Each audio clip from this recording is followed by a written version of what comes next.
It was raining the morning I buried my son. A steady gray drizzle fell over the Portland cemetery, soaking the line of black umbrellas that stretched like dark petals along the path. The sound of raindrops hitting the wooden casket was the only rhythm keeping me upright. Lucas Bennett, my only child, 35 years old, gone in what the police called a tragic boating accident. I stood alone near the front, hands trembling around the folded flag they had given me, though Lucas hadn't been a soldier. He'd just loved the water, the Columbia River, the peace it gave him after long weeks in the city. The Coast Guard had recovered the wrecked boat 2 days after the storm. They said the currents were too strong to find a body, but I wanted to believe the river had taken him gently, not violently. "Mr. Bennett," the funeral director whispered beside me, "would you like to wait a few more minutes before we begin? Mrs. Bennett hasn't arrived yet." I swallowed hard, my voice cracked. "No, let's start." There were maybe 30-40 people there, old friends from Lucas's college days, a few coworkers, and neighbors who remembered him as the boy who used to mow their lawns for free. But the seat beside me, the one meant for his wife, stayed empty. I tried not to look at it. I tried to focus on the priest's words, on the distant sound of traffic beyond the cemetery gates, on anything but that emptiness beside me. "She must be delayed," someone whispered. "Maybe she couldn't face it." I wanted to believe that. I wanted to believe Melissa's absence was because of grief, not indifference. They had been married for 6 years. I'd watched her become part of our family, or at least, I thought she had. When the priest invited me to speak, my legs felt like they belonged to someone else. I walked to the podium, the smell of wet roses heavy in the air. My voice shook as I began. He was the best parts of me. He believed in fairness, in hard work, in doing what's right, even when it's not easy. He loved the sea. He loved life. And my throat closed. He deserved more time.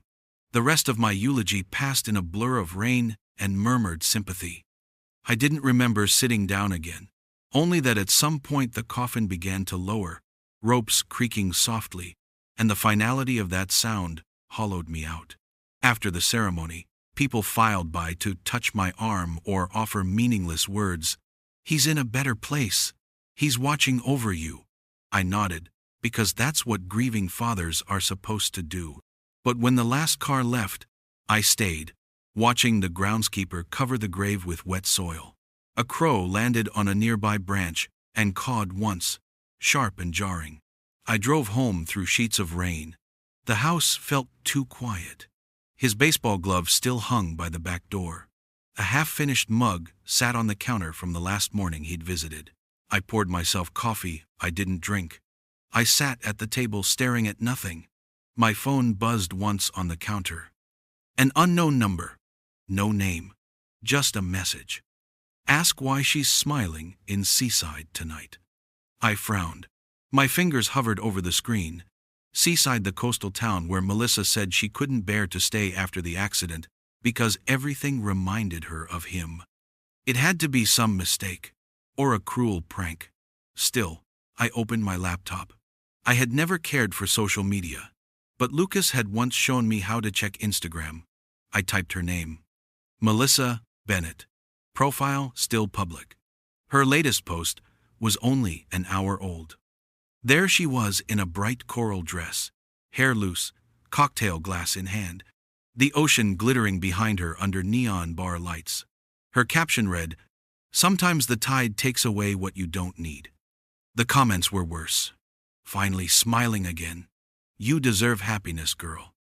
My stomach twisted. I scrolled through more photos, Melissa laughing with friends, her hand on the arm of a man I vaguely recognized. Wasn't he the mechanic from their neighborhood garage? I closed the laptop. The image burned into my mind. My son's coffin had barely touched the ground, and his widow was drinking by the sea. I leaned back in my chair, rain beating harder against the kitchen window, and whispered to the empty room, "What are you doing, Melissa?" But the house gave no answer. Only the soft hum of the refrigerator and the whisper of a storm gathering over Portland. somewhere deep in my chest. A faint unease stirred grief, turning into something colder. I didn't know it yet, but that message wasn't a cruel prank. It was the first crack in a lie much larger than death itself. Sleep didn't come that night. Every time I closed my eyes, I saw her smile, the cocktail glass raised, the neon lights behind her, the word Seaside glowing in the corner of the post like a taunt. The image of my son's empty chair at his own funeral twisted inside me until I couldn't breathe. By 3 in the morning, I was sitting in the dark with only the kitchen clock ticking, the smell of cold coffee filling the room. I opened my laptop again, unable to stop myself. Melissa's account hadn't been deleted. Another post had gone up an hour ago. A video. She was laughing while music played in the background, dancing beside the same man, her hair whipping around her shoulders. The caption read, "New beginnings deserve celebration." I replayed it again and again, hoping maybe I was misunderstanding something, that grief was warping my perception. But the timestamp told me the truth. She posted that video while I was still at the cemetery, standing under the rain and watching dirt fall onto the coffin. At sunrise, I drove to the police station in downtown Portland. Officer Daniels, the one who had handled Lucas's case, greeted me with the same practiced sympathy I'd come to dread. "Mr. Bennett," he said, gesturing for me to sit, "I understand this must still be difficult for you, but I assure you, the investigation was thorough. The Coast Guard confirmed the debris, and the boat registration matches your son's." "Did you ever find a body?" I asked quietly. Daniels shifted in his chair. "No, sir. But given the weather conditions and the current that night, then how can you be certain he's dead?" He sighed, rubbing the bridge of his nose. "Because we found traces of blood matching your son's DNA on the hull. I'm sorry. There's no doubt." I nodded slowly, though something inside me refused to accept his certainty. Before I left, I asked one more question. "Did Melissa ever contact you after the accident?" "Just once," he said. "She sounded distraught, said she couldn't handle the trauma, and needed to stay with her sister in Eugene for a while. That was 2 weeks ago." Eugene, not Seaside. I thanked him and walked out, the rain beginning again as if Portland itself couldn't stop crying. Back home, I spread out everything on the dining table: police reports, insurance forms, newspaper clippings. I tried to line up the dates. Lucas's accident had happened on a Friday. Melissa had left for her sister's house the day before. The first insurance inquiry about his life policy had been filed the following Tuesday under her name. I pulled up the photo from Seaside again. A small detail I hadn't noticed before caught my eye: the wristband on her arm. Blue plastic, printed with the logo of Mariners Lodge, a private resort near Cannon Beach. I searched for the resort online. Their website showed a live event calendar. Saturday night, Ocean Fire Bar, Live DJ, 9 p.m. The same night she posted her video. I leaned back, heart pounding. She hadn't even tried to hide it. The phone buzzed beside me. Unknown number. No caller ID. I hesitated before answering. A male voice, low and cautious. "Mr. Bennett?" "Yes, who's this?" "Someone who owes your son a favor." My chest tightened. "What did you say?" "Lucas Bennett. He helped me once years ago, during a project at Solonex. He told me if anything ever happened, to make sure the truth didn't die with him." I gripped the phone tighter. "Who are you?" The voice ignored my question. "He's not gone. If you want proof, come to the cabin north of Astoria, the one by the old pine clearing. Midnight tonight. Come alone." The line went dead before I could respond. For several minutes, I sat motionless, the sound of the rain roaring in my ears. That cabin, my father's old fishing retreat, hadn't been used in decades. Only Lucas and I knew the combination to the lock. Could this be some kind of cruel prank? A scam? Maybe someone had hacked his files or found his name in a newspaper. Yet, a tiny ember of hope flickered through my disbelief. If there was even the smallest chance that Lucas was alive, I had to know. By 10 that night, I was driving north on Highway 101, the windshield wipers beating time against the storm. Each mile between me and Portland felt heavier, darker, as if I were driving into another world. The coastline blurred past in streaks of black and silver rain. When I finally turned onto the narrow dirt road leading to the cabin, my headlights caught the outline of the old sign, half buried in Moss Bennett property. The gate hung crooked, creaking in the wind. I killed the engine and stepped out into the downpour, clutching a flashlight. The woods were alive with the sound of water and wind, the air sharp with salt and pine. Every instinct screamed that I was being watched. But I kept walking, boots sinking into the mud, the beam of light cutting through the fog until the shape of the cabin appeared ahead. The windows glowed faintly. Someone was inside. My pulse hammered. My hand trembled on the doorknob. And somewhere deep inside me, between terror and hope, a thought whispered, the one I hadn't dared to speak aloud since the day of the funeral. What if he's really alive? The key turned easily, just as it always had, and the smell that rushed out hit me like a memory: pine wood, damp earth, and the faint trace of smoke from an old fireplace. I stepped inside slowly, my flashlight beam cutting across the room. At first, all I saw was dust motes swirling in the air, the ghost of our past summers. The fishing rods still hung on the wall. A half-finished puzzle lay on the table, and in the corner, the fireplace glowed faintly. The logs crackled. Someone was here. Then a voice came from the shadows. "Close the door, Dad." I froze. My knees nearly buckled. The flashlight slipped from my hand and rolled across the floor. He stepped into the light. Lucas. Alive. He looked like someone who'd walked through fire and somehow survived, thinner, paler, with deep hollows under his eyes and a jagged scar running across his temple. But it was him, my son. I couldn't move, couldn't breathe. My voice broke into a whisper. "Lucas?" He gave a tired smile. "It's me."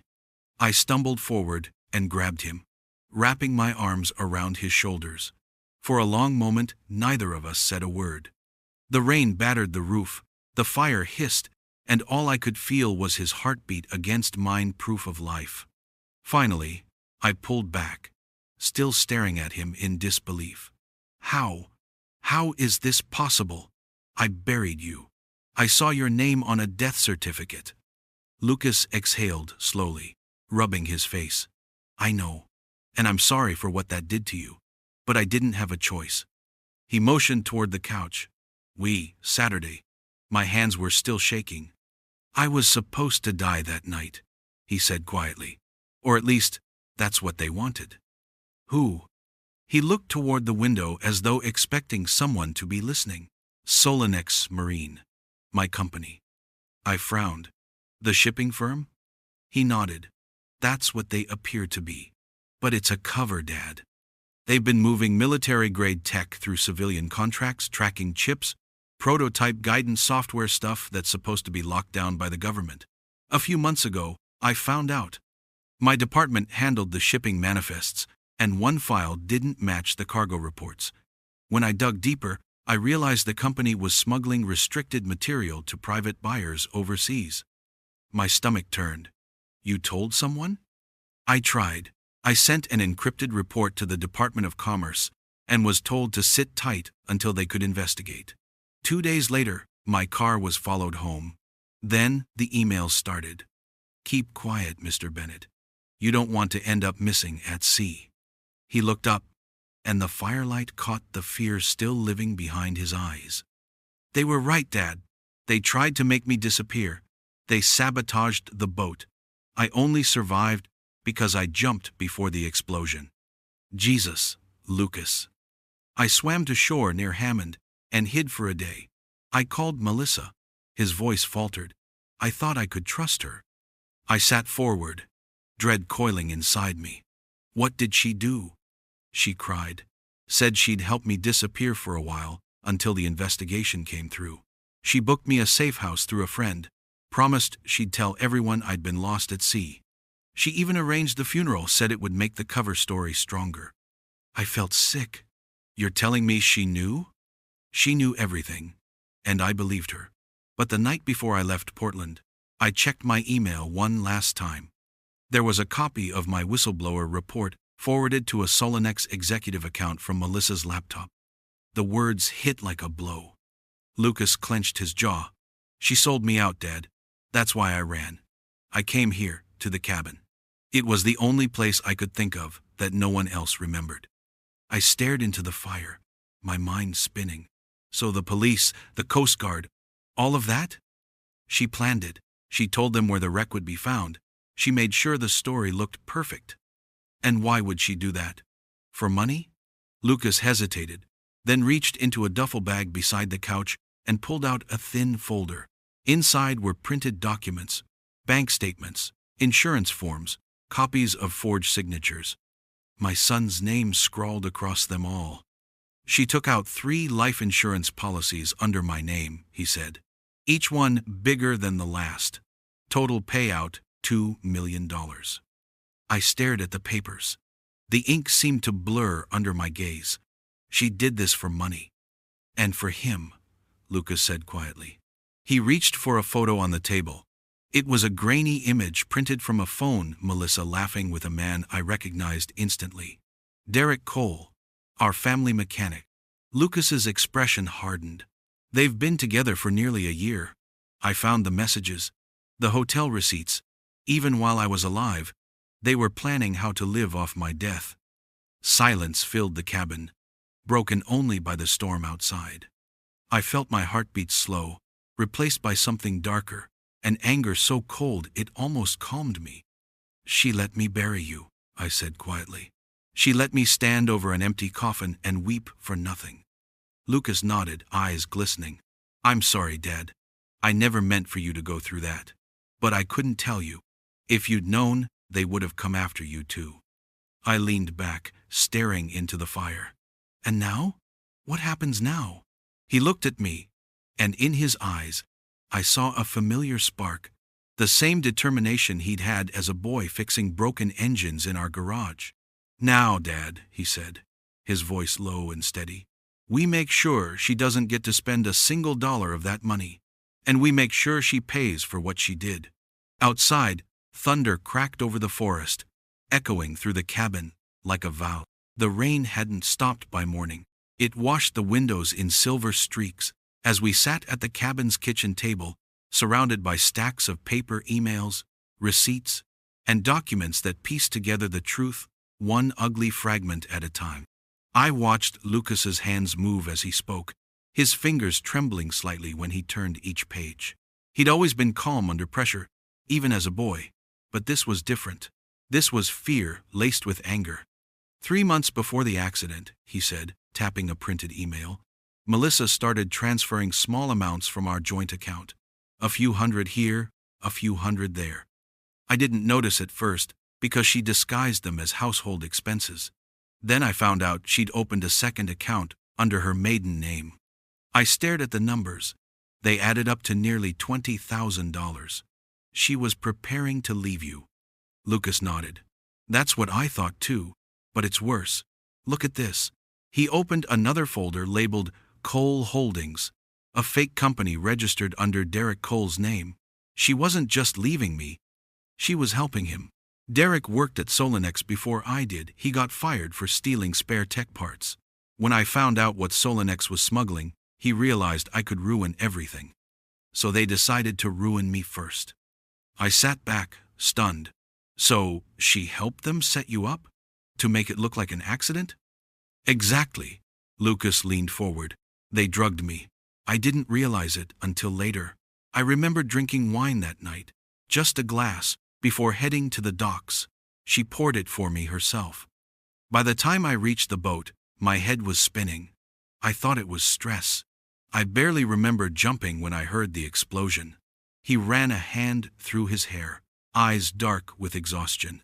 She called the Coast Guard herself the next morning, crying, saying, I must have gone out to clear my head. She even gave them a detailed statement about what I was wearing. I felt a chill crawl up my spine. She planned every detail. She did. and she used that fake sympathy to get to my files. He pointed to a laptop on the table.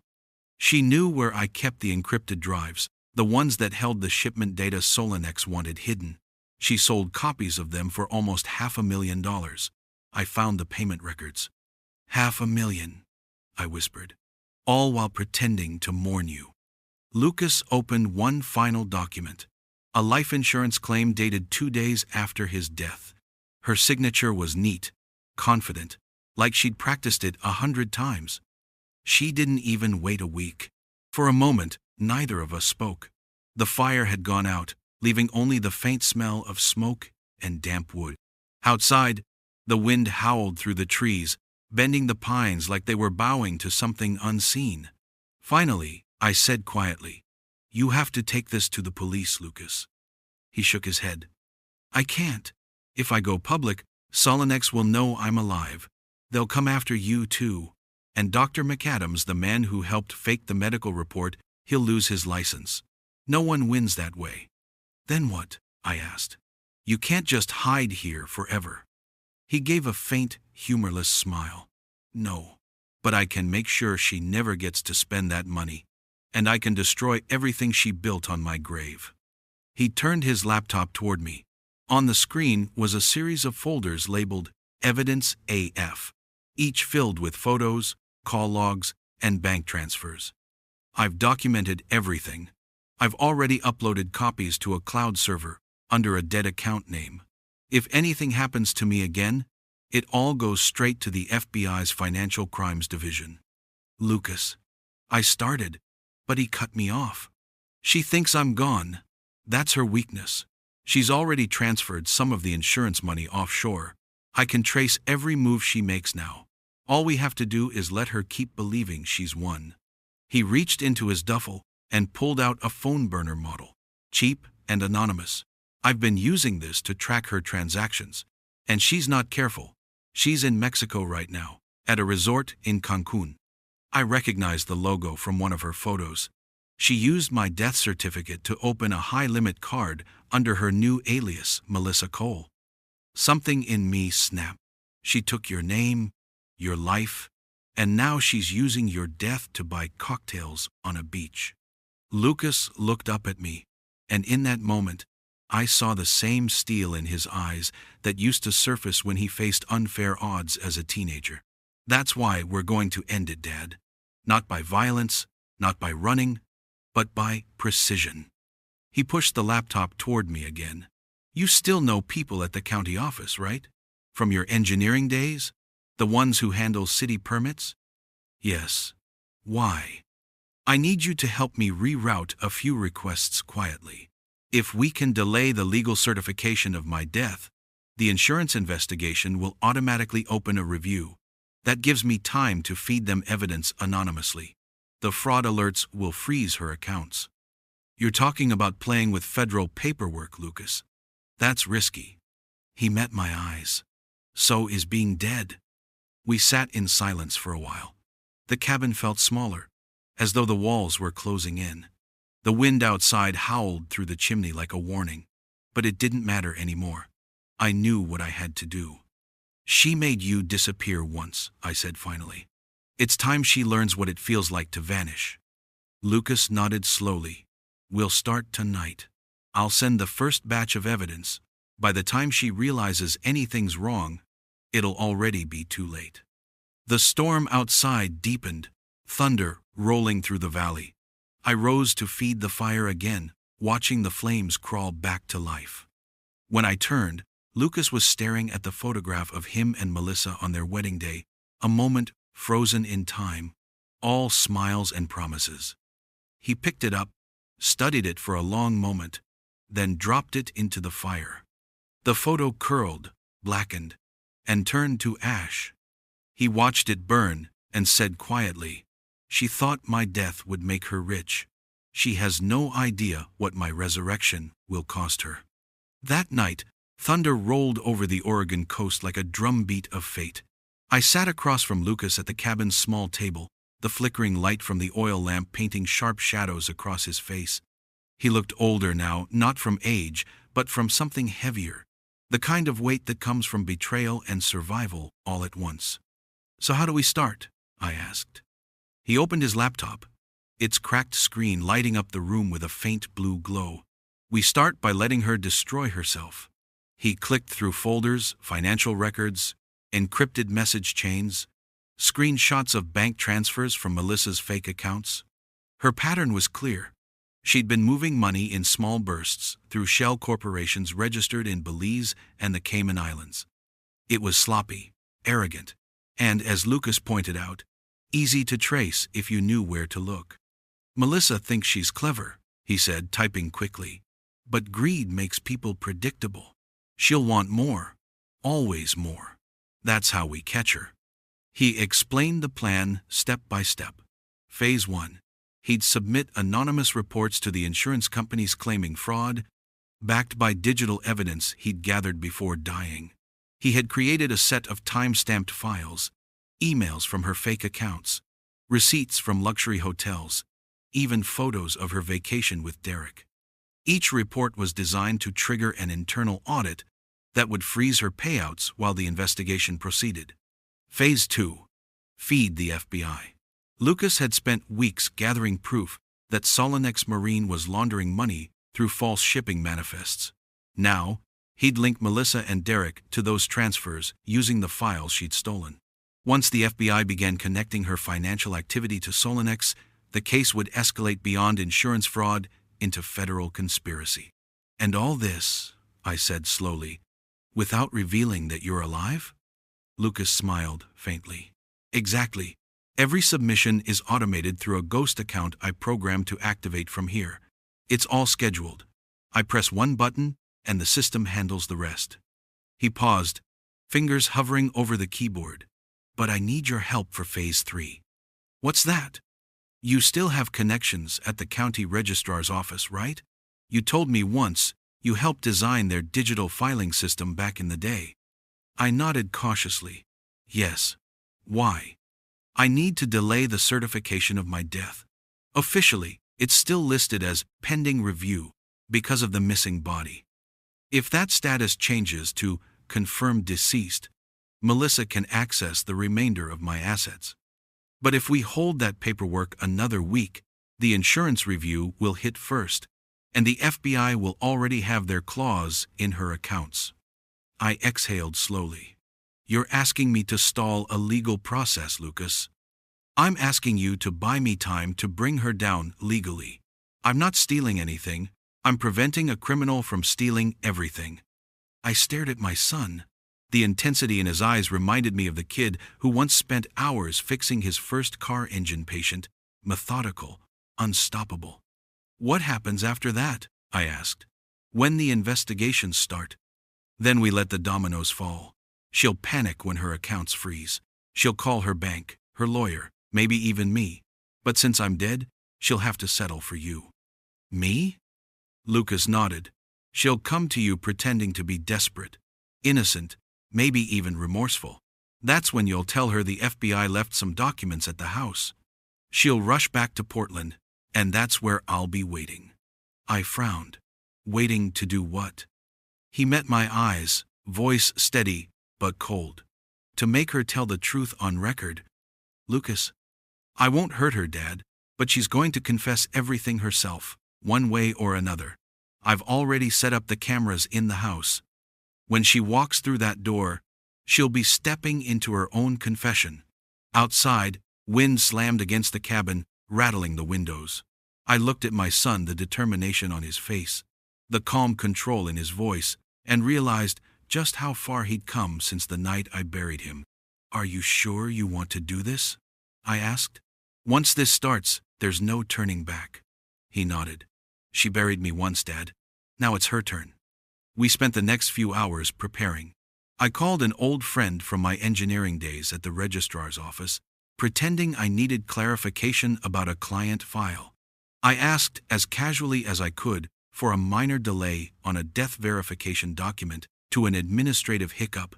Nothing urgent. My friend agreed to push it back a few days. When I hung up, Lucas was watching me. "You've still got it," he said with a small smile. I managed a tired laugh. Guess I do. He leaned back, closing the laptop. Then it begins. By the time the sun rises tomorrow, her entire world will start collapsing, and she won't even know why. I poured us both coffee, the real kind, strong and bitter, and we sat in silence, listening to the storm ease outside. For the first time in weeks, I felt something unfamiliar stirring in my chest. It wasn't peace. Not yet. But it was close. As dawn crept through the pine trees, Lucas stood and looked out the window. "You know, Dad," he said softly, "they say revenge doesn't bring you closure. But maybe this isn't about revenge. Maybe it's about balance, putting the truth back where it belongs." I nodded, watching the first light of morning touch his face. "Then let's balance it, son." He turned back to me, and for the first time since I'd found him alive, he smiled, not bitterly, not out of defiance, but with quiet conviction. "Then, let's bring her home." 2 days later, the plan began to move like clockwork. The first fraud alerts went out from the insurance companies. Lucas's automated reports triggered internal reviews across 3 firms, each one freezing Melissa's payouts, pending investigation of potential inconsistencies. By dawn that Friday, Melissa's financial empire, her stolen fortune, was turning to ice. From the cabin, Lucas monitored everything. Multiple browser tabs glowed on his laptop, banking dashboards, encrypted email servers, even a live trace of the offshore accounts. He looked eerily calm, like a surgeon mid-operation. "Account 1, frozen," he murmured. "Account 2, pending legal hold. Belize transfer reversed." I stood behind him, watching the digital destruction unfold. "How long before she realizes?" "Any minute now," he said. "She'll get notifications from her bank. Her cards will decline first, then her phone will start lighting up." And it did. At 9:17 a.m., my phone rang. "Melissa." I let it go to voicemail. Her first message was almost casual. "Hey, Timothy. It's me. Weird thing, I can't access one of our accounts. Maybe it's a glitch? Call me when you can." The second came an hour later, less composed. "Timothy, something's wrong. My cards aren't working. The bank's saying there's a federal review. I don't understand any of this. Please, can you check?" By the 5th message, her voice cracked with panic. "I need help. I'm in Mexico. They're saying I can't pay for the hotel. I can't even book a flight home. Please, Timothy, I'm begging you. I'll explain everything. Just help me." Lucas closed his laptop and leaned back, rubbing his temples. "And there it is. She sounds desperate." "She should be." His tone was flat, but his eyes betrayed the pain beneath. That's what betrayal costs. I poured us both coffee. Neither of us spoke for a while. Outside, the storm had cleared, replaced by the crisp, clean quiet that follows heavy rain. "What happens now?" I asked finally. "Now we wait for her to come home. The FBI review letters go out today. She'll get one at the house, the one addressed to me. When she sees the notice on the door, she'll call you. You'll tell her you're on your way. And you? I'll already be inside." He showed me the small wireless camera feed on his screen, a view of his old living room, carefully staged to look undisturbed. He'd hidden cameras behind the bookshelves, under the TV console, even a microphone inside the lamp base. "She walks in, starts talking, and I record everything," he said. "The moment she admits the fraud, I'll send the recording straight to the FBI liaison I've been feeding evidence to."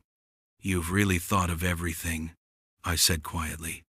He gave a faint, bitter smile. "When you've already been buried once, you learn not to leave loose ends." That evening, I went home to Portland to keep up appearances. The house felt emptier than ever. Every sound, every creak of the floor, felt like an echo of the lie we were about to expose. At 9 that night, my phone rang again. "Melissa." I let it ring twice before answering. "Timothy," she cried. "Thank God. I just got back. Something's wrong with the house. My key doesn't work. There's a notice taped to the door from the FBI. Calm down, I said evenly. Stay where you are. I'll come over. Please hurry, she said, her voice shaking. I don't know what's happening. I just want to go inside. When I arrived 20 minutes later, she was pacing on the porch. Her hair was tangled, makeup streaked, clothes rumpled from travel. She looked nothing like the polished woman who once hosted dinner parties with my son. Thank you for coming, she said, rushing toward me. I tried calling everyone, banks, lawyers, no one knows what's going on. They say the accounts are frozen. I can't even access my own money. Let me take a look, I said, walking past her to the door. The notice taped there looked official because it was. The FBI document Lucas had arranged was perfectly worded. Investigation under Title 18, Section 1341, fraud and related activity in connection with insurance claims. Melissa's face went pale as she read it. Fraud? That's insane. I didn't commit fraud. Timothy, you have to believe me. I turned to her, feigning confusion. I don't know, Melissa. This looks serious. Maybe you should call your lawyer. I tried. He's out of the country. Timothy, please. The front door clicked open behind us. Melissa froze. From the darkened hallway, a figure stepped forward. Lucas. Alive. Melissa's scream shattered the night. She stumbled backward, hitting the porch railing, her hand over her mouth, as if trying to keep the world from spinning. Hello, Melissa, he said quietly. His voice was calm, steady, but the air around us felt electric. You look surprised. I saw you die, she stammered. I saw the wreck. You saw what you wanted to see, Lucas said. You watched me disappear because that's what your plan required. You wanted my money, my life, and my silence. Lucas, please, you don't understand. I understand perfectly. Her knees buckled.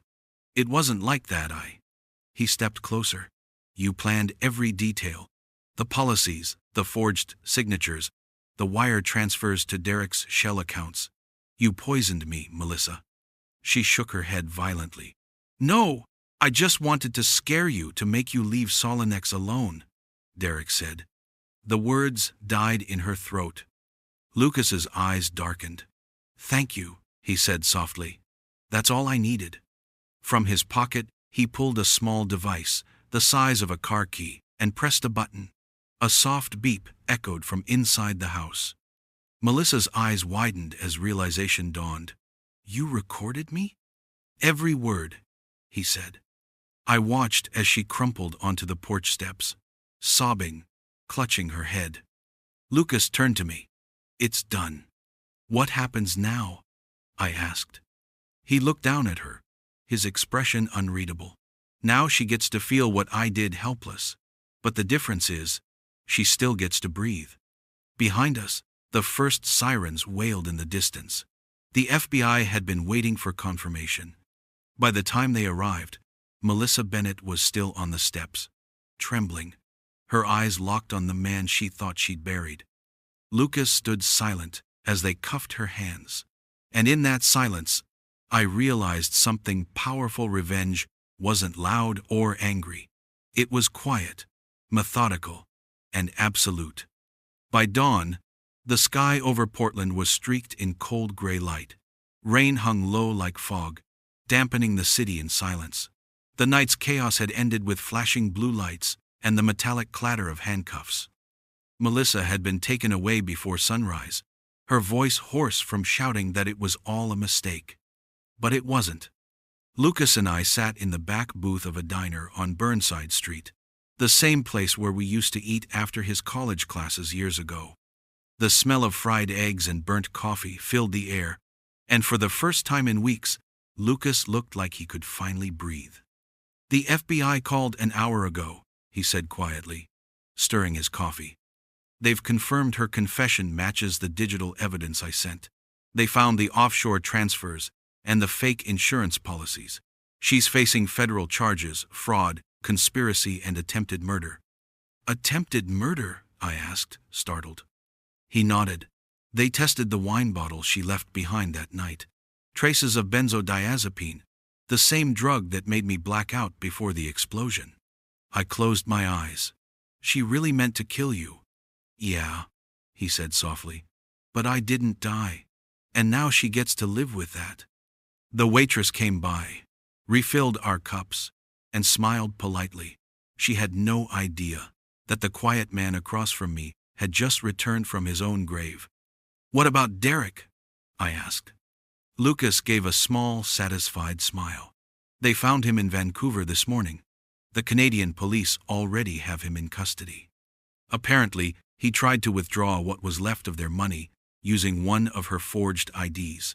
The FBI's filing for extradition.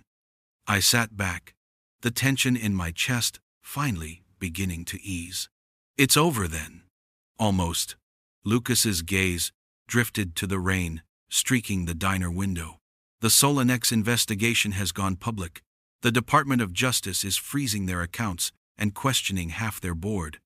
My whistleblower file is being reopened. They've offered me witness protection under a new identity. I studied him. A new identity? He nodded. It's safer that way. The story they're using is that I was found alive after being stranded for weeks at sea. It's believable enough, with Dr. McAdams backing it. Once the paperwork clears, Lucas Bennett will be legally dead, but Robert Lane, the name they've assigned me, will have a clean record. Robert Lane, I repeated. The words felt strange on my tongue. He smiled faintly. Better than being a ghost. We sat in silence for a moment, listening to the clink of dishes and the murmur of other customers. Then he reached across the table and gripped my hand. His palm was warm, alive, steady. Dad, he said quietly, I never wanted you caught in this. You lost everything because of me. No, I said firmly. I lost you because of them. You just helped me get you back. For the first time in a long time, he smiled. Really smiled, and the years of fear fell away from his face. By the afternoon, the news was everywhere.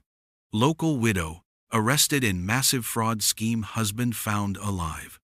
The photos flashed across every station.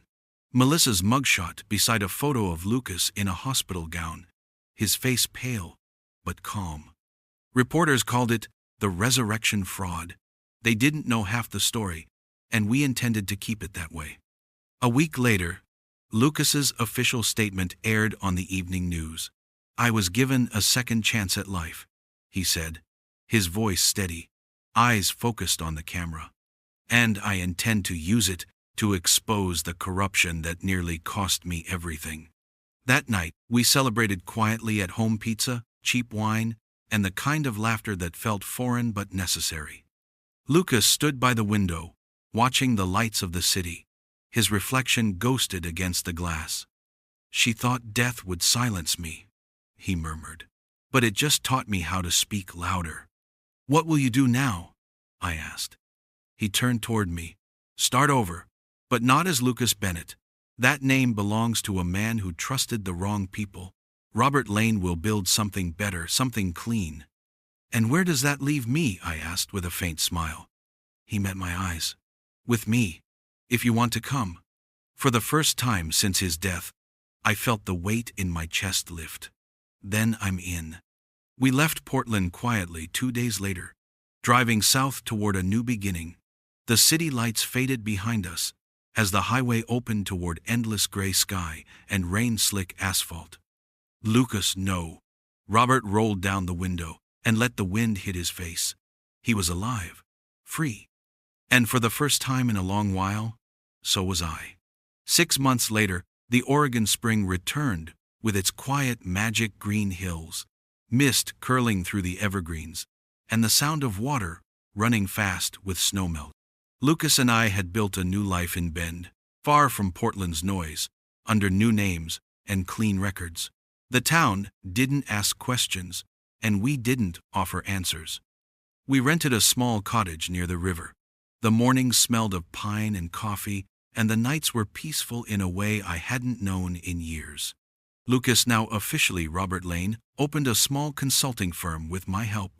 We specialized in ethical auditing for logistics companies, teaching others how to prevent the kind of corruption that nearly destroyed him. It was quiet work, honest work, and somehow, it felt like penance and purpose all at once. Sometimes, when the phone rang late at night, I still expected bad news. Some habits are hard to kill. But every morning, I'd find Robert already up, making breakfast, humming softly as if nothing in the world could touch him anymore. Melissa was sentenced to 13 years in federal prison. Her plea deal spared her a longer term, but her name was ruined. Derek's extradition led to a wider criminal investigation across several states. He'd been part of a network that preyed on corporate whistleblowers, luring them, silencing them. His sentence was longer than hers. Justice, it seemed, had a long memory. One evening, as the sun dipped low behind the trees, I found Robert sitting by the water, skipping stones. The light caught his profile, and for a second I saw him as he'd been years ago, before the lies, before the grief. "You ever think about going back?" I asked quietly. He smiled faintly. "Back where? Portland? The past? Neither exists for me anymore." I sat beside him. "You still dream about her?" "Sometimes," he admitted, "but not with anger anymore. More like watching a storm from far away. You still remember the sound of the thunder, but it can't reach you." We watched the river for a while, its current strong and endless. "She took everything from you," I said. "And yet, here you are, rebuilding." He looked at me, his expression calm. "She took everything that didn't matter. What mattered survived." I didn't answer right away.